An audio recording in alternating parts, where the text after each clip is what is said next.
পড়ে আছি, আবার পিতৃবস্তু দিনে দিনে করলাম। ভাই বন্ধু আত্মীয় স্বজন করিয়াছে লালন পালন, আমি সবার ঋণে বন্দী হইয়া আসলে হইলাম নকল। আমার যে বড়, আমি তো ছোট, আমার যিনি বড় তিনি কি আমার একদিন করে নেয় না? তারপরে কি আমি প্রস্রাব পায়খানায় একদিন করি না? আমি যখন ছোট ছিলাম, একটা শিশু যখন ছোট থাকে ওরে এমন জায়গা বাপ থাকে না, বাপ নাই সুমা থাকে। কি বাপ থাকে? এমন জায়গা বাপ থাকে না যে বাপ নাই সুমা খায় না। তাহলে এই যে ঋণগুলা, এই ঋণগুলার সুধানের কোনো ব্যবস্থা আছে? যদি থাকে তাহলে দয়া করে বলবো কি।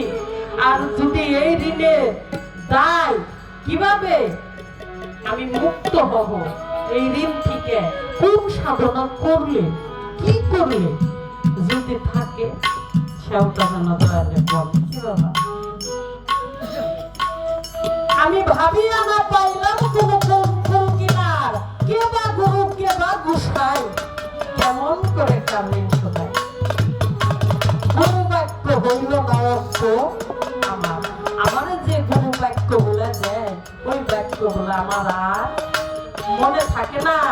এই যে মায়ার জাল, এই মায়ার জালের কারণে গুরুর নামটা লইতে পারি না। সাধক ইউসুফ কই করে বলবালে ওই নয়ন ভাসিল জলে, করবে আমার কিবা ফলে, কে দিবে ভরসা কোন?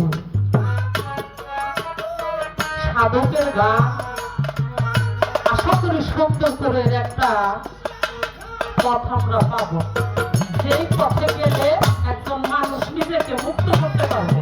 তাই না বাবারা? কথা একটাই, আশা করি দরদি যেন সুন্দর করে একটা মীমাংসা করে। যারা পীর মুর্শিদ চিনে না, বুঝে না, পীরের পীর ধরুন কি ধরা তো লাগবে না। ওই কিন্তু আমার দয়ালের কথা শুনে যেন সকালবেলায় কয় যে না, দয়ালের কাছে যাইতে হবে, সেই ব্যবস্থাটা আজকে দয়ালে করবো। কি বাবা?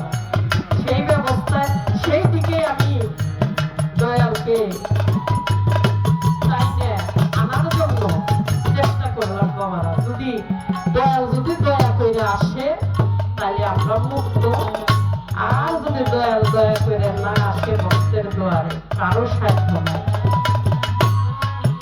তাই আমরা হইলাম পাপী, অধম, গুণাগার।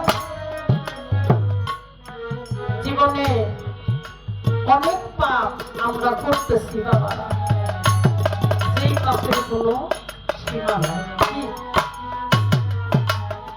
জানি না কোন সাধুগুরু স্পর্শে আমার এই পাপটা মোচন হইল, হইতে পারে না,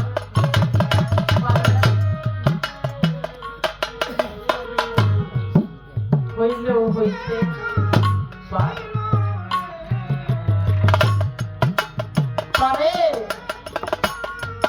এই পাপ দেহতা লইয়ে দাঁড়ে দাঁড়ে দাঁড়ে দাঁড়ে